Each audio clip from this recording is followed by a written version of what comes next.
بسم اللہ الرحمن الرحیم۔ السلام علیکم معزز طلبہ کرام، آپ سب کیسے ہیں؟ آج ہم نور الانوار کے سبق نمبر 263 کو پڑھیں گے۔ آج کے ہمارے سبق کا عنوان ہے چوتھے سوال کا جواب۔ آج کے ہمارے سبق کی عبارت فَأَجَابَ الْمُصَنِّفُ سے شروع ہوتی ہے۔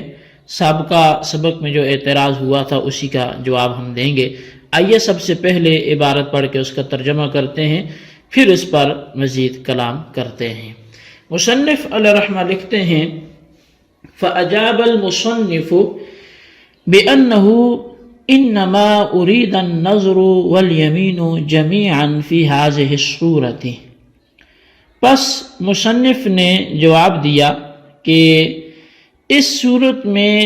نظر اور یمین دونوں ہی مراد ہیں۔ لِأَنَّهُ نَظْرٌ بِصِيغَتِهِ يَمِينٌ بِمُوجَبِهِ، کیونکہ یہ جو کلام ہے یہ اپنے صیغے کے اعتبار سے نظر ہے اور اپنے موجب کے اعتبار سے یمین ہے۔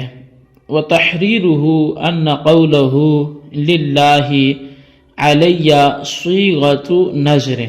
وَهُوَ مَعْنَاهُ الْمَوْضُوعُ لَهُ، وَكَانَ صَوْمُ رَجَبَ مَثَلًا قَبْلَ النَّظْرِ مُبَاحُ الْفِعْلِ وَالتَّرْكِ، وَبَعْدَ النَّظْرِ صَارَ الْفِعْلُ وَاجِبًا وَالتَّرْكُ حَرَامًا، فَيَلْزَمُ مِنْ مُوجَبِ هَذَا النَّظْرِ تَحْرِيمُ الْمُبَاحِ الَّذِي هُوَ التَّرْكُ وَتَحْرِيمُ الْحَلَالِ يَمِينٌ۔ فرمایا کہ اس کی وضاحت وہ یہ ہے کہ اس کا قول للہ علیہ جو بولا تھا کہ للہ علیہ صوم رجب، وضاحت میں مزید کلام کرتے ہیں کہ اس کا قول للہ علیہ یہ نظر کا صیغہ ہے، اور نظر اس کا معنی موضوع لہو ہے، اور مثلا نظر سے پہلے رجب کا روزہ یہ مباح الفعل تھا، یعنی اس کا جائز تھا، اور مباح الترک بھی تھا، یعنی اس کا کرنا نہ کرنا دونوں جائز تھا، اور نظر کے بعد فعل واجب اور ترک حرام ہو گیا۔ پس اس نظر کے موجب سے اس مباح یعنی ترک فعل کا حرام کر دینا یہ لازم آئے گا، اور حلال کو حرام کرنا یہ یمین ہے، اس لیے کہ رسول اکرم صلی اللہ علیہ وسلم نے، اگر وہ عبارت ہم پڑھ کے اس کا ترجمہ کریں تو فرمایا کہ لأن رسول اللہ صلی اللہ علیہ وسلم قد حرم ماریة او العسل على نفسه، فسمى الله ذلك يمينا وقال لما تحرم ما احل الله لك، ثم قال قد فرض الله لكم تحلة ایمانکم۔ فرمایا کہ اس لیے کہ رسول اکرم صلی اللہ علیہ وسلم نے ماریہ قبطیہ رضی اللہ تعالی عنہ کو یا پھر شہد کو اپنی ذات پر حرام کر لیا تھا، پس اللہ تعالی نے اس کو یمین کے ساتھ موسوم کیا اور فرمایا آپ اللہ کی حلال کردہ چیز کو کیوں حرام کرتے ہیں؟ پھر فرمایا کہ مقرر کر دیا ہے اللہ نے تمہارے لیے کھول ڈالنا تمہاری قسموں کا۔ فعلم ان تحریم الحلال یمین فیکون الیمین موجبا للکلام لا مرادا بطریق المجاز۔ تو پس اس بات سے یہ بات معلوم ہو گئی کہ حلال کو حرام کر دینا یہ قسم ہے، یہ یمین ہے، تو پس یمین یہ کلام کے لیے موجب ہوگا نہ کہ بطریق مجاز کے مراد ہوگا۔ جی طلبہ کرام، یہ تھی ہمارے آج کے سبق کی عبارت اور اس کا ترجمہ۔ اب ہم اس کی وضاحت کی طرف بڑھتے ہیں۔ اس سے قبل آپ کو گزشتہ سبق کے حوالے سے کچھ نہ کچھ معلومات ہونی چاہیے کہ ہم نے چوتھا سوال حقیقت و مجاز کے اجتماع کے ناجائز ہونے پر پڑھا تھا کہ احناف کا چونکہ مذہب یہ ہے کہ حقیقت و مجاز کا اجتماع درست نہیں ہے، تو اس پر چوتھا سوال ہمارے سامنے رکھا تھا ایک مثال کی صورت میں، تو اب ہم اس کی وضاحت سے اس جواب کو سمجھتے ہیں۔ اصل میں مذکورہ جو کلام تھا للہ علیہ صوم و رجب، کہ مجھ پر اللہ کے لیے رجب کے روزے ہیں، اس سے نظر اور یمین دونوں مراد ہیں، لیکن غلط فہمی یہ ہو رہی ہے کہ شاید یہ حقیقت و مجاز کو جمع کیا جا رہا ہے، تو ایسا نہیں ہے، بلکہ اس لیے یہ دونوں مراد ہیں کہ یہ کلام اپنے صیغے کے اعتبار سے نظر ہے اور اپنے موجب کے اعتبار سے یمین ہے، اور صیغے کے اعتبار سے نظر اس وجہ سے ہے کہ اس کلام میں علیہ کا لفظ مذکور ہے، اور علیہ کا لفظ ایجاب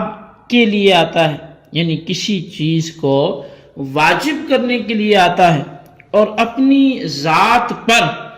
کسی چیز کو واجب کرنے کا نام ہی تو نظر ہے۔ پس ثابت ہوا کہ یہ کلام اپنے صیغے کے اعتبار سے نظر ہے، اور نظر اس کلام کا معنی موضوع لہو ہے، اور یہ کلام اپنے موجب کے اعتبار سے یمین ہے۔ اب یہ یمین کیسے ہے موجب کے اعتبار سے؟ تو وہ اس طرح کہ ماہ رجب کا روزہ نظر سے پہلے کیا تھا جی؟ جب تک اس نے منت نہیں مانی تھی تو ایک مباح کام تھا، جائز کام تھا، یعنی روزہ رکھتا تو جائز تھا، نہ رکھتا تو پھر بھی جائز تھا۔ تو مباح ہوتا ہی وہ ہے جس میں دونوں طرفیں برابر ہوں کام کرنے اور نہ کرنے کی، لیکن نظر کے بعد وہ روزہ رکھنا واجب ہو گیا اور روزے کو ترک کرنا یہ حرام ہو گیا، یعنی اس نظر سے ایک مباح یعنی ترک صوم کو حرام کرنا لازم آیا، اور مباح اور حلال کو حرام کرنے کا نام ہی تو یمین ہے۔ اور دلیل اس بات کی یہ ہے کہ رسول اکرم صلی اللہ علیہ وسلم نے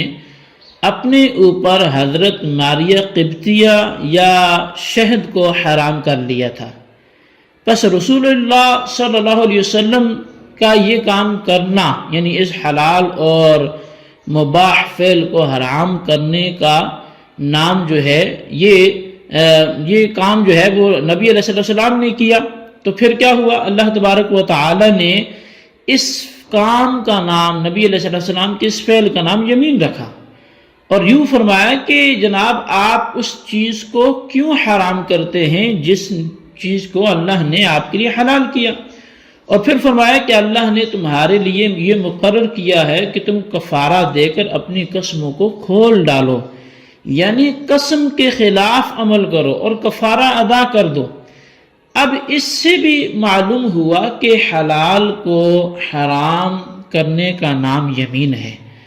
یعنی مذکورہ نظر سے تحریم حلال لازم آتا ہے،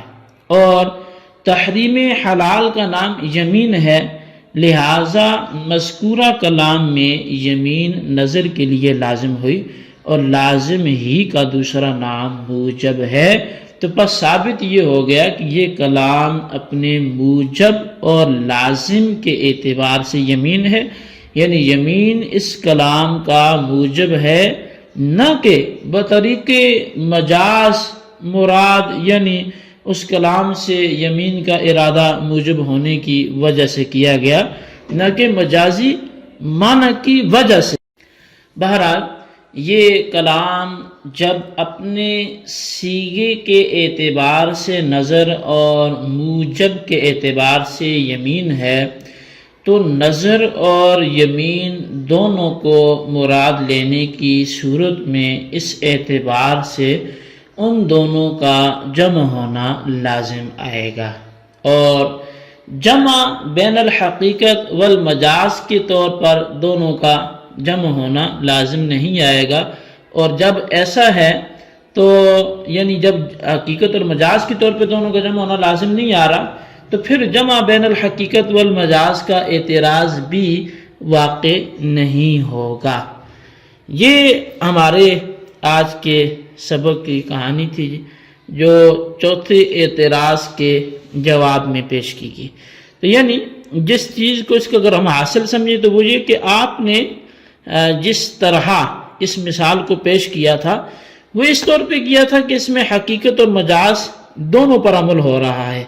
تو اب نظر والا معنی بھی مانا جا رہا ہے اور یمین والا بھی مانا جا رہا ہے، تو ایک ہونا چاہیے۔ تو اس کے جواب کا حاصل یہ ہوگا کہ وہ جو دونوں کو مانا جا رہا ہے وہ حقیقت اور مجاز کے طور پہ نہیں مانا جا رہا، بلکہ سیغے کے اعتبار سے ایک کو مانا جا رہا ہے اور موجب کے اعتبار سے دوسرے کو مانا جا رہا ہے۔ تو بہرحال یہ آج کا سبق تھا، اس کو آپ اچھی طرح سمجھیں، اس کے خلاصے کو رجسٹر پر لکھیں، اور بالخصوص آپ آج کے سبق کے پچھلے اعتراض کے ساتھ ملا کے اس کو اکٹھا اعتراض اور جواب کی صورت میں لکھیں تاکہ ازبر یہ رہے۔ اللہ تبارک و تعالیٰ سے دعا ہے جو کچھ ہم نے پڑھا سنا اسے یاد رکھنے کی توفیق نصیب فرمائے، آمین بجاہ نبی الامین صلی اللہ علیہ وسلم۔